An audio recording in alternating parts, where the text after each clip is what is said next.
Saudi আরবের রিয়াদে একটি sofa তৈরি কারখানায় একটি মর্মান্তিক ভয়াবহ অগ্নিকাণ্ডে বাংলাদেশের ১৭ জন আমাদের প্রবাসী ভাইয়ের মর্মান্তিক মৃত্যু ঘটেছে। যার মধ্যে উল্লেখযোগ্য হলো আমাদের রাজশাহী ডিভিশনের নওগাঁ জেলার আত্রাই উপজেলার ১৩ জন, সেইখানে কিন্তু ১৩ জন ছিল, নওগাঁ জেলার আত্রাই উপজেলারই ১৩ জন। যার মধ্যে আমাদেরকে আরো ব্যতীত করে তুলেছে একজন মা, ময়না নামক এক মায়েরই ২ জন সন্তান। সেই ময়না মায়ের বাড়িতে আজকে আকাশটা ভারী হয়ে উঠেছে, কান্নায় আকাশটা ভারী হয়ে উঠেছে। কত জল্পনা কল্পনা স্বপ্ন নিয়ে সন্তানগুলো দেশের বাইরে পাড়ি জমিয়েছিল।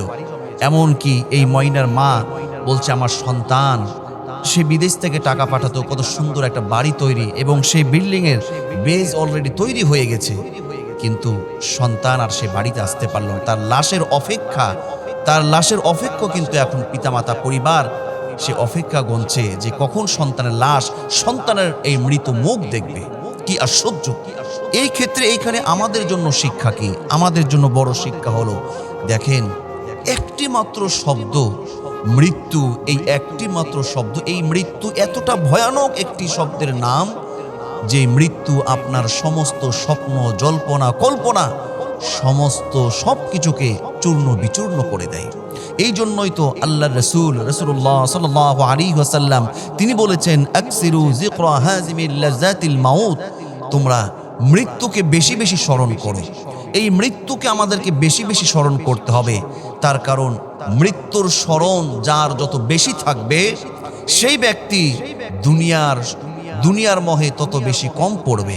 মৃত্যুর স্মরণ যার যত বেশি থাকবে পরকালে চিন্তা তার মধ্যে তত বেশি থাকবে। মৃত্যুর স্মরণ যেই যত বেশি দূরে ফেলে দিতে পারবে গুনাহ থেকে, পাপ থেকে, সে তত বেশি বেঁচে যাবে। এই জন্য আল্লাহ সুবহানাহু ওয়া তাআলা তিনি কোরআনুল কারীমে এই মৃত্যু সম্পর্কে একাধিক জায়গায় তিনি বলেছেন যে মৃত্যু আমাদের জন্য কতটাই নিশ্চিত, মৃত্যু আমাদের জন্য বড়ই নিশ্চিত। যেমন আল্লাহ পাক বলেন, কুল্লু নাফসিন যায়িকাতুল মাউত সুম্মা ইলাইনা তুরজাউন, প্রত্যেকটা নফসের মৃত্যু হবে, আল্লাহর দিকে ফিরে যেতে হবে।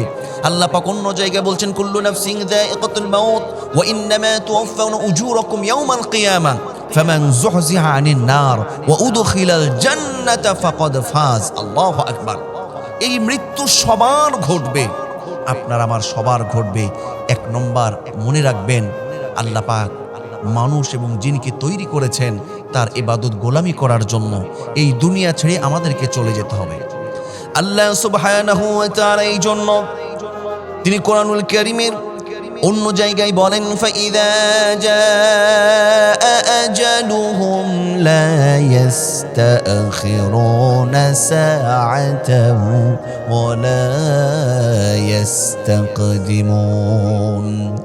আল্লাহ পাক বলছেন, যখন যার নির্ধারিত সময় এসে যাবে, নির্ধারিত সময় এসে গেলে আর বিন্দু মাত্র কাউকে সময় দেওয়া হবে না।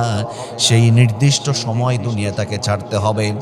নির্দিষ্ট সময় এসে গেলে না এক মুহূর্ত সামনে কিংবা পিছনে, এমনকি নির্দিষ্ট সময়ে যদি কারো মৃত্যুর উপস্থিত না হয়, জেল দিয়ে, জুলুম দিয়ে, হামলা দিয়ে, মামলা করে, গুম করে, খুন করে কাউকে দুনিয়া থেকে বিদায় করার শক্তি কারো নাই।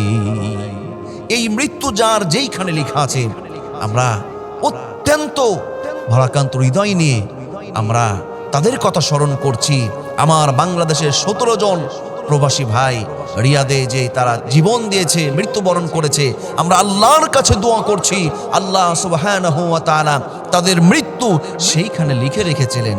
নওগাঁয় বাসা, বাংলাদেশে বাসা, মৃত্যু হয়েছে সেইখানে, সৌদি আরবের রিয়াদে তার মৃত্যু হয়েছে। এটাই হলো আল্লাহর ফায়সালা। ওই ময়না মাকে সান্ত্বনা দেওয়ার ভাষা আমাদের জানা নাই, কিন্তু এতটুকুই বলবো এই ফায়সালাটা আল্লাহর পক্ষ থেকে এই ফায়সালা হয়েছে। তাই আমাদের জন্য সবচাইতে বড় শিক্ষা হলো, কার কখন কোথায় কিভাবে মৃত্যু হবে আমরা কেউ জানি না। এই জন্যই তো আমরা এই জিনিসটা বেশি আমরা ফিল করব। পৃথিবীর সবচাইতে চিরন্তন সত্য হলো দুইটা জিনিস। নাম্বার 1, এক নম্বর হলো নিশ্চিত সত্য, অপরটি হলো অনিশ্চিত সত্য। নিশ্চিত সত্য হলো যার মৃত্যু, যার জীবন আছে, যার প্রাণ আছে, তাকে মৃত্যুর সাথে সাধন করতেই হবে, এটা চিরন্তন সত্য। 2 নম্বর হলো এটাও সত্য, কিন্তু এটা হলো অনিশ্চিত সত্য। অনিশ্চিতটা কি? আপনার মৃত্যু কোথায় হবে, কখন হবে, কিভাবে হবে? ঘরে হবে না জলে হবে, স্থলে হবে না জলে হবে, ঘরে হবে না বাইরে হবে, মসজিদে হবে না মন্দিরে হবে, আপনার দেশে হবে না বিদেশে হবে, আমরা কেউ জানি না। এই জন্য আমাদের জন্য করণীয় হলো, সবচেয়ে বড় শিক্ষা হলো আগামীর জন্য আমাদের কিছু প্রস্তুত রাখা।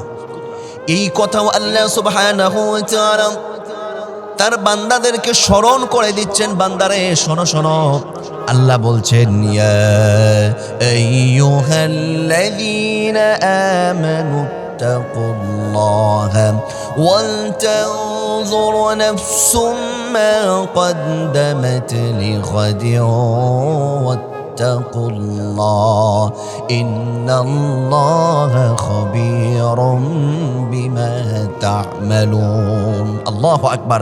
আল্লাহ বলেন, হে মুমিনগণ, হে ঈমানদারগণ, তোমরা আল্লাহকে ভয় করে চলো। এরকম আগামী দিনের জন্য তুমি কি করছো, আমলটা কোন দিকে যাচ্ছে, আপনি আমলে সলেহ করছেন নাকি বদ আমল করছেন? আল্লাহ বলছেন আগামী দিনের জন্য তুমি একটু চিন্তা ভাবনা করো, আগামী দিনের জন্য কিছু তৈরি করো। আগামী দিন হলো আখিরাত, আগামী দিন হলো পরকাল।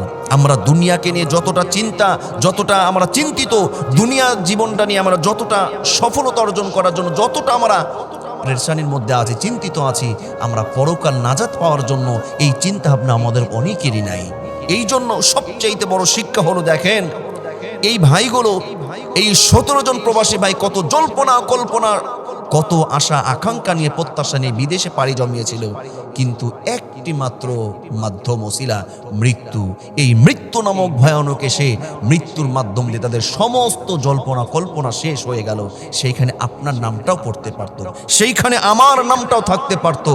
এই জন্য মৃত্যুর কথা স্মরণ রেখে আমরা আসুন বেশি বেশি ইস্তেগফার করি, মৃত্যুর কথা স্মরণ রেখে আমরা 5 ওয়াক্ত নামাজ পড়ি, মৃত্যুর কথা স্মরণ রেখে আমরা ইসলাম, কোরআন, তাকওয়া ভিত্তিক জীবনযাপন করি। তবেই আমাদের জীবনটা কামিয়াবি দিয়ে আল্লাহ পাক ভরপুর করে দিবেন ইনশাআল্লাহ।